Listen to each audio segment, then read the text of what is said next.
ಸಾಮಾಜಿಕ ಚಿಂತನೆಯಲ್ಲಿ ಬಹಳಷ್ಟು ವರ್ಷದಿಂದ ಕೆಲಸ ಮಾಡಿಕೊಂಡಂತ ಬಹಳಷ್ಟು ಸೈಲೆಂಟ್ ವ್ಯಕ್ತಿ. ನಮ್ಮ ಜಿಲ್ಲಾಕ್ಕೆ ಮತ್ತು ರಾಜ್ಯಕ್ಕೆ ಕೂಡ ಅಪ್ಲೈ ಮಾಡಿದ್ರು. ಅವರ ಆ ಒಂದು ಪ್ರೊಫೈಲ್ ಅನ್ನು ನೋಡಿ ಜಿಲ್ಲಾಡಳಿತ ಅವರಿಗೆ ಜಿಲ್ಲಾ ರಾಜ್ಯೋತ್ಸವ ಪ್ರಶಸ್ತಿ ಘೋಷಣೆ ಆಯಿತು.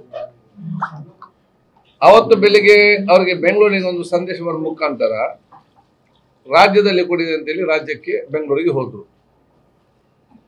ಅಲ್ಲಿ ಹೋದಾಗ ಏನಾಗಿದೆ, ಕೆಲವೊಮ್ಮೆ ಕಮ್ಯುನಿಕೇಶನ್ ಅರ್ಜೆಂಟ್ ಒಂದು ಸ್ಪೆಲ್ಲಿಂಗ್ ಮಿಸ್ಟೇಕ್ ಅಲ್ಲಿ ಬೇರೆಯವರಿದ್ದ ಕಾರಣ ಇವರು ಗೌರವಪೂರ್ವಕದನ್ನು ಬಂದಿದ್ದಾರೆ. ಮತ್ತೆ ಇಲ್ಲಿ ಅವ್ರಿಗೆ ಅವತ್ತು ಪಾರ್ಟಿಸಿಪೇಟ್ ಮಾಡ್ಲಿಕ್ಕೆ ಆಗ್ಲಿಲ್ಲ. ಆದ ಕಾರಣ ನಾವು ಮಾತಾಡಿಕೊಂಡು ಅವರಿಗೆ ಕೊಡ್ಲಿಕ್ಕೆ ನಾವು ಅವ್ರು ಮೊನ್ನೆ ಕೊಡುದು ನಾವು ಇವತ್ತು ಕೊಡುವಂಥದ್ದು. ನಾನು ಅವರಿಗೆ ಕೇಳಿದ್ದೆ, ಈಗ ಇಲ್ಲೇ ನಾವು ಸಣ್ಣ ಮಟ್ಟದಲ್ಲಿ ಕೊಡ್ಬೇಕಾ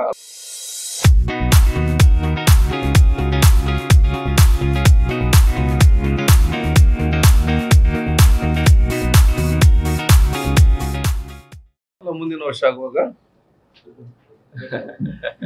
ಕೊಡ್ಬೇಕಂತೇಳಿ ಅವ್ರು ಹೇಳಿ ಯಾರಿದ್ದಾರೆ ಯಾರಿಲ್ಲ ಏನ್ ಗೊತ್ತು, ಈ ವರ್ಷ ನಮ್ಗೆ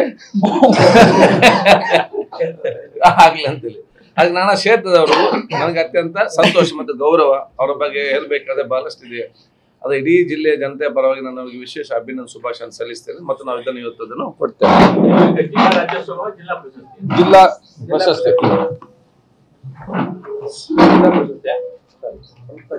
ಬಲೆ ಹೇಳಿ ಸರ್.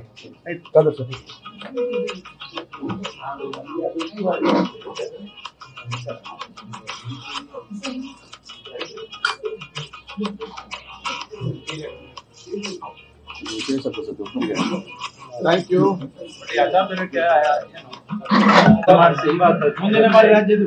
ಹೌದು ಸೌಂಡ್ ಗಾಡಿ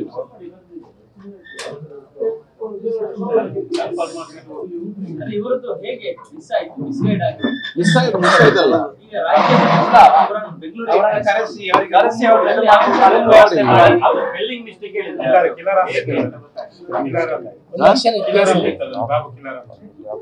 ಅದು ಹೇಗೆ ಏನು ಯಾವುದೇ ತರದಲ್ಲಿ ನಾನು ಆ ಮನಸ್ಸು ಮಾತಾಡಿಕೊಂಡು ನಿಮ್ಗೆ ನೆಕ್ಸ್ಟ್ ತಿಳಿಸ್ತೇನೆ.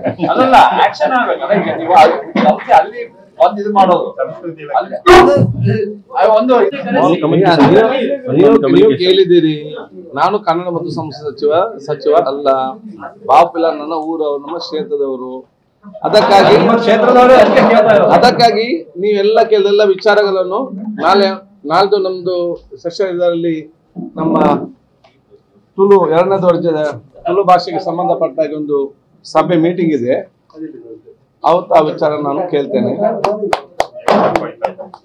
ಮತ್ತೆ ನಮ್ಮ ತುಳು ಭಾಷೆಯನ್ನು ರಾಜ್ಯದ 2ನೇ ಭಾಷೆಯನ್ನಾಗಿ ಏನ್ ನಾವೆಲ್ಲ ಪ್ರಯತ್ನ ಮಾಡ್ತಿದ್ದೇವ, ಬಹಳ ಸ್ಪೀಡಲ್ಲಿ ಹೋಗ್ತಾ ಇದೆ. ಅದೀಗ ಮುಟ್ತದ, ಬಾಕಿ ಆಗ್ತದ, ಕಾರ್ ಪಂಕ್ಚರ್ ಆಗ್ತದ, ಅಲ್ಲ ಪೆಟ್ರೋಲ್ ಕಾಲೇಜ್ ನೋಡ್ಬೇಕು. ಈಗ ಅದನ್ನು ಕಾರ್ ಹಿಂದೆ ಯಾಕೆ ಆಗ್ಲಿಲ್ಲ? ಹಾಗೆ ಅದೇ ಹೇಳಿದೀಗ ಎಲ್ಲ ಪ್ರಯತ್ನ ನಡೀತಾ ಇದೆ. ಈಗ ಟೇಕ್ ಆಫ್ ಆಗಿದೆ. ಈಗ ಅದು ಹೇಗೆ ಲ್ಯಾಂಡ್ ಆಗ್ತದೆ ನೋಡ್ಬೇಕು. ಈಗ ಇಸ್ರೋದಾಗೆ ಇದು. Thank you.